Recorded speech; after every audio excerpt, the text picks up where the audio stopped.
नमस्कार।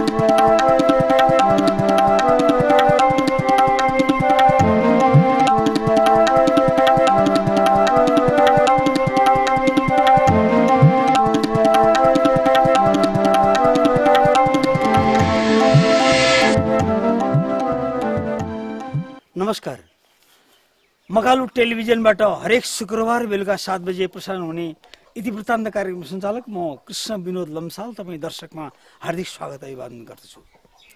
दर्शकबिन, ज्येष्ठ नागरिक अनुभव नयाँ पुस्तामा हस्तान्तरण गर्ने उद्देश्यले यो कार्यक्रम हामी प्रत्येक हप्ता सञ्चालन गर्दै आइरहेका छौँ। यसै सन्दर्भमा आज हामी सुनसरी जिल्लामा पनि हास्वसा गाविसको वार्ड नम्बर 7 मा बसोबास गर्नुहुने साथै हास्वसाका पुराना प्रधान पञ्च ठगनलाल चौधरीका घरमा अहिले हामी यो छायाङ्कन कार्यक्रम गरिरहेका छौँ। ठगनलाल चौधरीका घरमा रहेको यो कार्यक्रममा ठगनलाल चौधरीसँग हामी कुराकानी गर्नेछौँ। आजका हाम्रो अतिथि ठगनलाल चौधरीलाई म हार्दिक स्वागत अभिवादन गरी नमस्कार गर्छु। नमस्कार।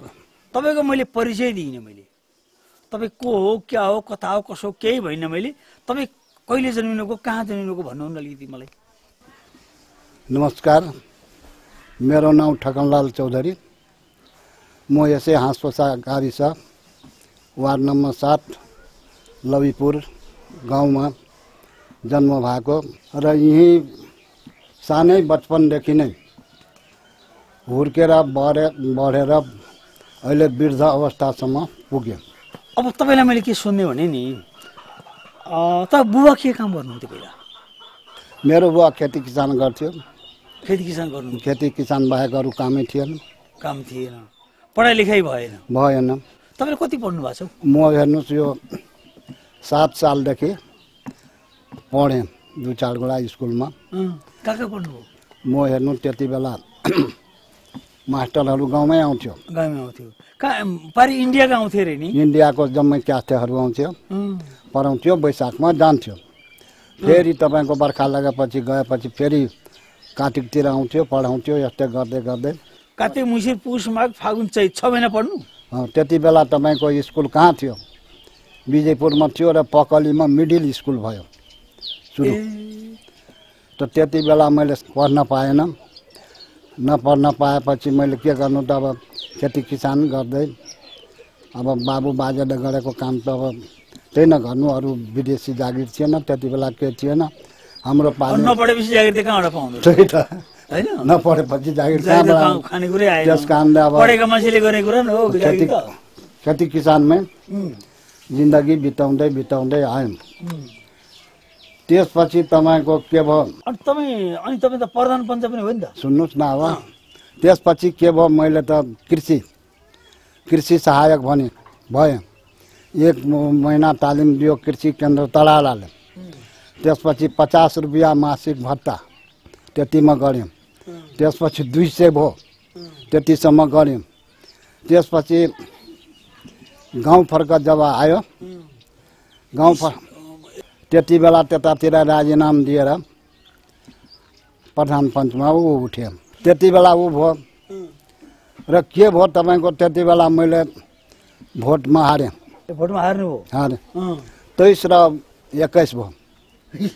अब कति मनमा चोट लाग्यो हेर्नु, कि धेरैले हारेको भए मसँग मान्छे छैन भन्नु, थोरैले हारेको छु चित्तै मान्दैन हेर्नु। अरे रहेछ नि मान्छे भनेर हिम्मत त तपाईँको घट्दै घट्दैन, बढेरै जाँदा साला र अर्को पटक कहाँ छोड्छु भनेर त्यो हिम्मत बुलन्द भयो। अब थोरैले नै हारेको छु। जब भोट आएपछि तपाईँको त 39 सालमा भोट भएपछि तराडामा भोट भएपछि तपाईँको अत्याधिक बहुमतले डबल भोटले जित्यो। त्यहाँदेखि प्रधान पञ्च भयो। त्यसपछि 40-41 कति 43-44 चुनाव हो नि प्रधान पञ्चको। ठुलो लडाइँ भयो घमासान, त्यो त थाहा पाउनु भयो। त्यति बेला तपाईँको यस्तो विशाल भयो लडाइँ, तपाईँको कसैको नाकै भाँच्यो, कसैको के भयो। त्यति बेला तपाईँको फेरि दुनियाँ नारा लायो साथीहरू, थारू एक भले पहाडे कौमान छ, सब थारूलाई नै भोट दियो। फेरि 3 तह तपाईँको भोट भयो। 3 तिहाईले जितेको त्यो पटक लास्टमा हेर्नु अब त्यस्तो पर्छ हेर्नु केही नरा काम लाग्यो त लागेन पहाडे न मधेसी थारू न पहाडे के व्यक्तिलाई भोट दिनुपर्छ भनेर लाग्यो अब त्यस्तै हुँदै हुँदै तपाईँको राजनीतिमा तपाईँ राजनीतिमा चाहिँ कसले लगायो हौ राजनीतिमा हेर्नुहोस् बुढो नरसिंहबहादुर मरेर गयो बस्ने नरसिंहबहादुर प्रधान पनि थियो त्यो त अन्त जान लागेको थियो नि मलाई त अब एकजना बनाउनु पर्यो भनेर विष्णु बस्नेत र 2 जना मिलेर मलाई उठ भनेर ठकनलाल भन्छ ऊ नरसिंहबहादुर अब के गर्ने चेला त बनाउनु पर्यो उसलाई पनि त्यो चेला बनाएर मलाई गयो जे भए पनि नरसिंहबहादुरको नाउँ लिन्छु आखिरी उसैको न देन हो हार्यो त हार्यो त्यो पटक अर्को पटक त फेरि उ भयो ए चस्का लगाइदिएको चाहिँ उसले रहेछ नि चस्का लगाउनु ठुलो कुरा पो हो त त्यसपछि तपाईँको यो राजनीति गर्दा गर्दै अब विभिन्न विकासको कामहरू भयो उ गरियो क्षेत्र सुकुमारी बाँध बनियो हरेक कुरा भयो लास्टमा 45 सालमा राजा वीरेन्द्रको धनकुटा सवारी भयो नि त्यति बेला यो गोर्खा दक्षिण बाहु यो गोर्खा दक्षिण तपाईँले त्यहाँ हजुर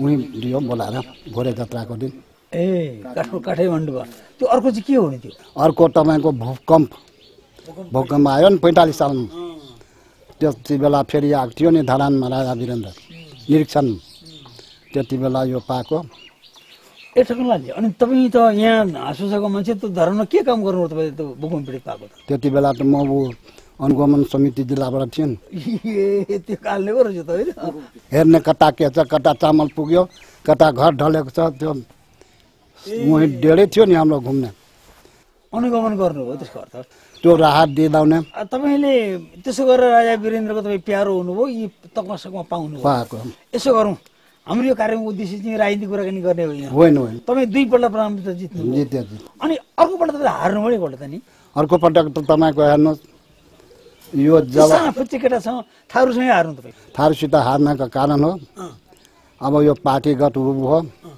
बुढापाका अलिक कमजोर भयो त्यति बेला काम नलाग्ने भन्नु मान्छेले काम के भयो कि त्यति बेला धेरै पिसिएका जनताहरू पनि थिए नि काम गर्नेको नाउँ त हुँदैन नि अब जस्तै त्यति बेलाको व्यवस्थितले थिचेको थियो के गरेको थियो अब यानङ भेले त्यो त अब पार्टी भएपछि आफू पढेन राप्रपा अब जस्तै त्यति बेला त एमाले भयो काङ्ग्रेस भयो यिनीहरू हेभी पार्टी थियो नि माओवादी त थिएन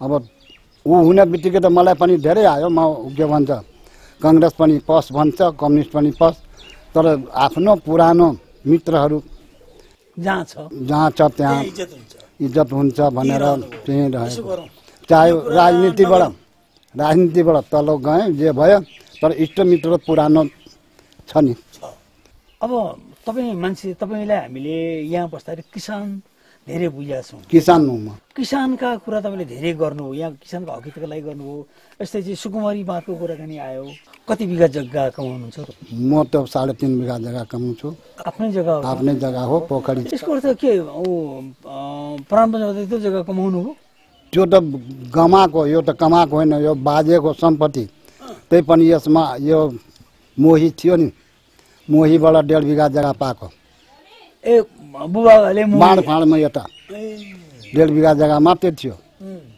1.5 बिघा मोहीबाट आयो त्यसले अलिकति सास बढ्यो अनि प्रधानमन्त्री के गुमाउनु हो त के गुमाउनु कि के पाउनु हो गुमाउन त के पाएन इज्जत एउटा कमाएको जस्तो मलाई लाग्छ आफूलाई त्यही गौरव छ सम्पत्ति भनेको कति हो कति अहिले पनि भोक मरेको छुइनँ खाना पाइहालेको छु छोरा छ नाति छ यताउति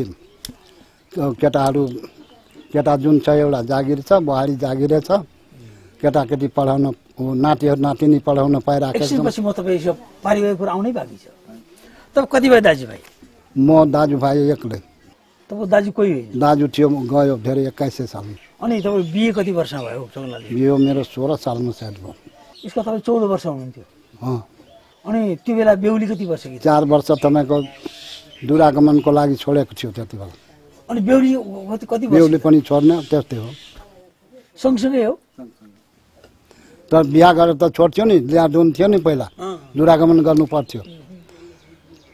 त फेरि कौटिया जा त बरियाती फेरि जानु पर्थ्यो। बिहा गर्यो कि कन्या भित्रै हाल्यो, लोटा लिएर आउँथ्यो। लोटा नि त्यसैमा पूजा गर, लोटा लिएर आउँथ्यो, दुली लिएर आउने होइन। लोटामा यसो बाँधेर ल्याउँथ्यो, त्यही थानसानमा पूजा गर्थ्यो। बेहुली त छोडियो माथिमा, 4-5 वर्ष फेरि पर्खिनु पर्थ्यो बेहुलीको लागि। त फेरि बरियाती गयो ढोल खड्किडिया लिएर। अनि मैले के भन्नु खोजेँ भने नि, कति वर्षमा नानी भयो त तपाईँको श्रीमती? कति वर्ष हुँदा नानी जन्मियो? 25 वर्ष। 25 वर्ष भएपछि नानी जन्मियो। त्यसको अर्थ त अहिलेको भन्दा त्यो बेलाको भयो त तपाईँको पाला अझ झन् ठिक रहेछ त है। अहिले त 20-21 वर्षमै नानी जन्माउँछ। तुरुन्तै दुली आउँछ नि, हाम्रो पालामा त दुली भेटै नहुने, पढे भाग्थ्यो। देखियो कि भाग्यो, नजिक आउनै न मान्ने।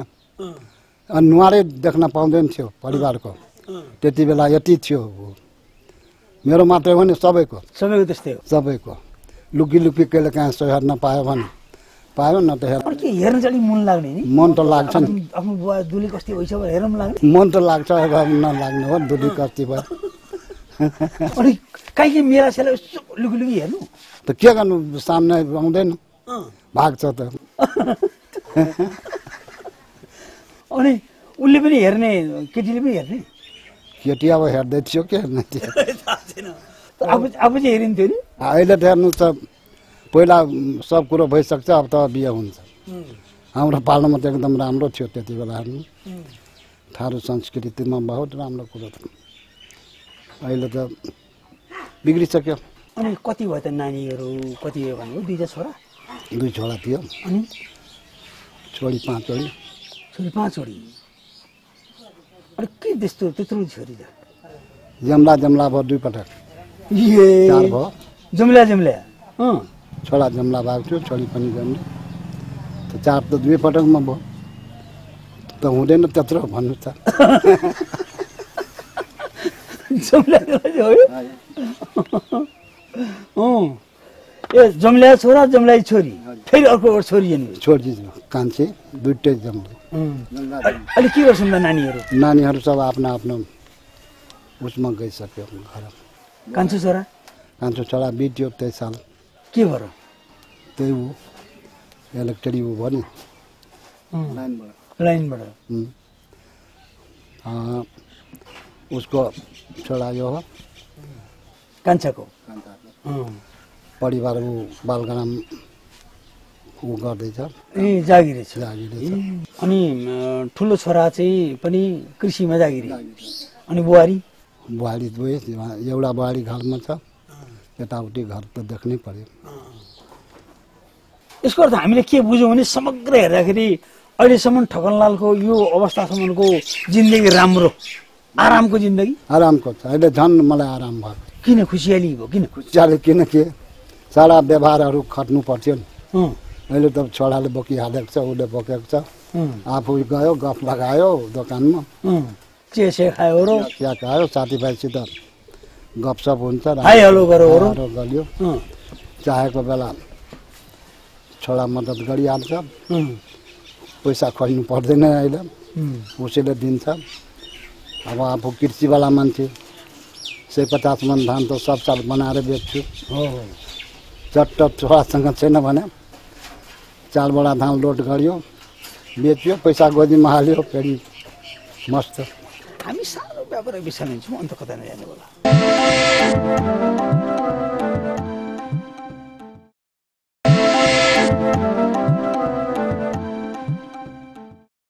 यो सानो व्यापारिक विश्रामपछि यहाँलाई पुनः हार्दिक स्वागत अभिवादन गर्दै आजका अतिथि ठगनलाल चौधरीसँग कुराकानी म अगाडि बढाउँछु र यहाँलाई पुनः हार्दिक स्वागत अभिवादन, नमस्कार।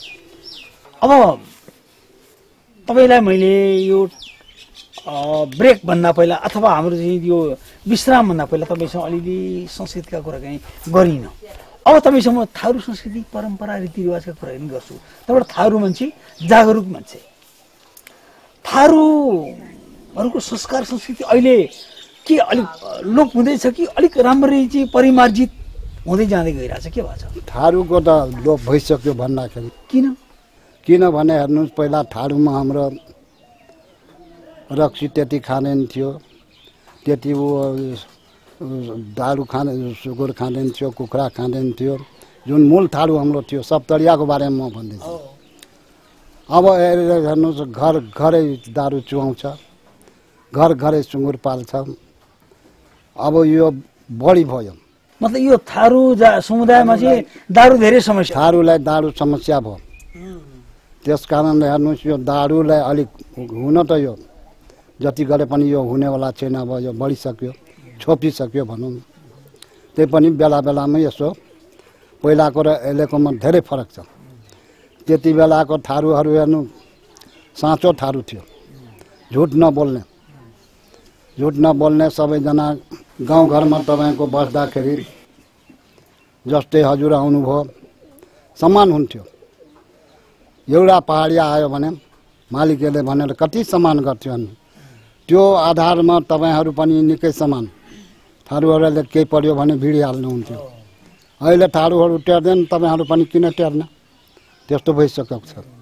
थारू संस्कृति परम्परा रीतिरिवाजका कुरा गाइन्छन् नि, लुगा लाउने खाने पनि भयो तपाईँले भन्नु। अब त्यो गाना बजाना गीतहरूको कुरा के? अब थारू केटाहरू थारू केटीहरू चाहिँ अब आधुनिक भए, आधुनिक हुन त पाइयो नि त, पाइएन।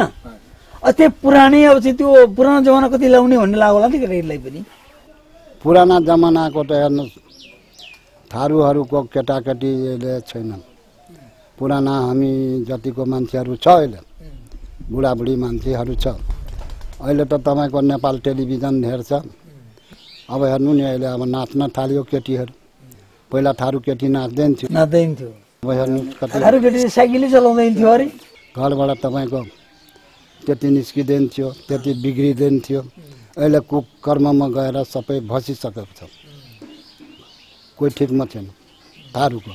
तपाईँ एउटा काम गर्नु त, यो तपाईँ त अलिक अघिल्लो पुस्ताको मान्छे, अहिले नयाँ पुस्ता केटाकेटी त अब चाहिँ सिनेमाका गीत गाउँछन्, सिनेमाका डान्स गर्छन्। नाच गर्दैन, डान्स हुन्छ अहिले। डान्स खालि डान्स हुन्छ, नाच हुँदैन। डिस्को डिस्को ढिसिम ढिसिम गरेर होइन। यस्तो के भन्छ ऊ सुरुवाल लाउँछ, पेन्ट लाउँछ, ढाकिर ढाकिर गर्छ, एकदम यस्तो यस्तो गरिरहेको त्यो छ। पहिला त हामीहरूको त ठुलो नटुवा थियो, नटुवा हुन्थ्यो घाग्रावाला। हामीहरू नाच गर्थ्यौँ। तपाईँ पनि नाच्नु त गर्थ्यो? नाच्थ्यौँ पहिला। कुनै कुनैमा यसो हुन्छ नि पाठ भन्थ्यो हामीहरू। त्यसलाई के भन्नुहुन्छ तपाईँहरू? डान्स गर्नेलाई।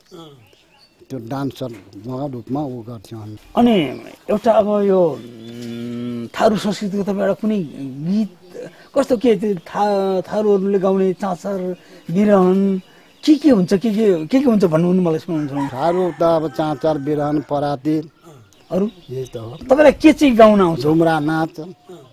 धुम्रा नाच हुन्छ नि। धुम्रा भनेपछि त्यो रातो घागडा लगाएको आइमाईको रूप लिएर नाच्छ नि फिन्नी मिन्नी, त्यो धुम्रा नटुवा भन्छ। त अब 3-4 थरी कति छ कति। तपाईँलाई के आउँछ? सुनाउनु हामीलाई। यो बुढो मान्छेले यत्रो तपाईँको मेरा कुरा लाखौँ मान्छे हेरिनु भएको छ। हे ठोकनलाले बाफ रे बाफ गाइदियो भनौँ न मान्छेहरूले पनि, हेर्ने मान्छेले पनि। के आउँछ पराती? अब हेर्नु धेरै दिन भयो। अब त्यही पनि त अब स्टेजमा आएपछि केही त सम्झनै पर्यो, गर्नै पर्यो। अब स्टेज छोडेर भाग्नु त यो पनि भएन, फेरि छोड्न त मिल्दैन। त्यस कारणले एउटा म गाइदिन्छु, तर थोरै गाउँछु। बुढो मान्छेलाई धेरै नगाउँ कि कसो हो? ठिक छ त। एकदम लय हालेर लामो सबै भाका पुर्याएर बाना मिलाएर। अरे जुरु वाज बान्ला छौडी जछ हेलिया अब खोपवा झपाइराको जुरु ज बान्ला छौडी जछ हेलिया बाराले जतान साना तोरा जुडा देखे भुलालो छायल जुरुवा झपाइराखु रे तोरा जो उरा देखि भुलालो छायल जुरुवा झापाइराखो यो बुझ्नुभयो वाह वाह वाह खोपा बाँधे छ के भने भन्नु यो खोपा नि बडा मजाले एउटा केटी बाँधेको रहेछ त केटाहरू त्यो देखेर भुलेछ त बडु झाँपिराख भनेर त्यो भनेको उरिवा झापाइराख त्यो झाँपिराख तँलाई सुहाएको छ राम्रो भयो भनेको होइन भुल छ केटाहरू भुलियो केटा बडु झाँपेर राख जुरुवा झाँपाइराख भन्छन् त्यो जुरा भनेको यो खोपा तपाईँहरू के भन्नुहुन्छ यो कपाल बाँधेको चुल्ठो चुल्ठो चुल्ठो अघि तपाईँले मेरो जिन्दगी बडा खुसहाल मजाको आनन्दको राम्रो भन्नु होइन अनि छोराछोरी नाति नातिना कति पढ्छन् के गर्दैछन् कति छन् नाति नातिना अलिकति वृत्तान्त भन्नुहोस् त नातिनीहरू छ तपाईँको 3टा उहाँ छ के भन्छ वो कलेजमा पढ्छन् कलेज के विश्व आदर्श बहुमुखी पढ्छन् र एउटा नाति छ बालगडाम एसएस बालगडाम दुईटी नातिनी छ बुढी र एउटा नाति जम्मा त्यत्रो जनाको पढाइ गढाइ हुँदैछ मतलब सबै तपाईँका नाति नातिना छोराछोरी सबै नै पढेका छन् सब पढे पढ्दैछन् म बाहेक र मेरो परिवार बाहेक जम्मै पढाइ लेखा छन् यो 2 जना हामी कमजोर छौँ पुराना अरू सब तपाईँको छोरीहरू पनि जम्मै एसएलसी काटेकै छ सब उ गरेकै छ कोही बाँकी छैन उही सानो नानीहरू यो अब 9मा जान्छ अब के गर्ने अब कमाइ त त्यही हो अहिले सिको कमाइ भने जे भने उही पढाइमा छ अब कुनै अरू फाल्टु काम गर्न सकेको छैन तपाईँलाई हामीले समग्र भन्नुपर्दा एकदम पुरानो पञ्च भए पनि प्रधान पञ्च जे भने पनि खुसी छ भन्ने कुरा यो हामीले हेर्ने मान्छेले थाहा पाउन् एकदम खुसी छु म होइन कुनै अहिले उ छैन अहिले त कस्तो झन् भयो राजा पनि छैन साहु पनि छैन बिचमा एकदम मजाले आनन्द जिन्दगी बिताइराखेको छु त्यस्तो छ कसैको किचकिच छैन फिचकिच छैन केही छैन त के आनन्दी जीवन भन्नु पर्यो नि छोरा नातिको बिचमा खेलाउँछु यहाँ यसो हेर्छु रमाइलो गर्छु त्यही त हो इष्टमित्रसित अहिलेसम्म तपाईँलाई बिर्सिने रोग लागेको रहन्छ छैन अब ठकनलाजी तपाईँले हामीलाई यो घरमा आएर तपाईँका कुराकानी सुन्ने अवसर दिनुभयो त्यसका लागि हामी बडा कृतज्ञ छौँ तपाईँको दीर्घायुको कामना गर्छौँ तपाईँको सन्तान दर सन्तानको उत्तरोत्तर प्रगतिको कामना गर्छौँ तपाईँ हामीलाई के भन्न चाहनुहुन्छ म मेरो तर्फबाट पनि यहाँहरू यहाँ आएर मलाई मेरो कुरा जनताको माझमा पुर्याएर ऊ चिनाउने मौका दिनुभयो त्यसको लागि म मकालु टेलिभिजनको सम्पूर्ण युनिट परिवारलाई हार्दिक यस्तो कुराहरू म एउटा गाउँको बुढोलाई सहरसम्म पुर्याएर जनताको माझमा पुर्याइदिनु भयो के न के त हेर्छ नि मान्छेहरू हेरेपछि त ए बुढो त बाँचेकै छ भन्छन् इष्टमित्र पनि बुढो भएर मर्यो कि के भयो कता के भयो त्यो त अब भन्छ ए बुढो जित्दैछ भनेर सम्झना हुन्छ अरू के भनौँ म तपाईँहरूप्रति म सदा दिनको लागि आभार व्यक्त गर्छु हस् धन्यवाद नमस्कार दर्शकवृन्द अहिले आश्वासाका पूर्व प्रधान पञ्च जागरुक किसान र स्वस्थ तन्दुरुस्त व्यक्तित्व ठकनलाल चौधरीसँगका कुराकानी हामी प्रस्तुत गरेका थियौँ अर्को हप्ता यस्तो अर्कै कुनै व्यक्ति लिएर आउनेछु हवस् तपाईँको साता स्वस्थ रहोस् तपाईँको साता व्यस्त रहोस् हवस् नमस्कार फेरि भेटौँ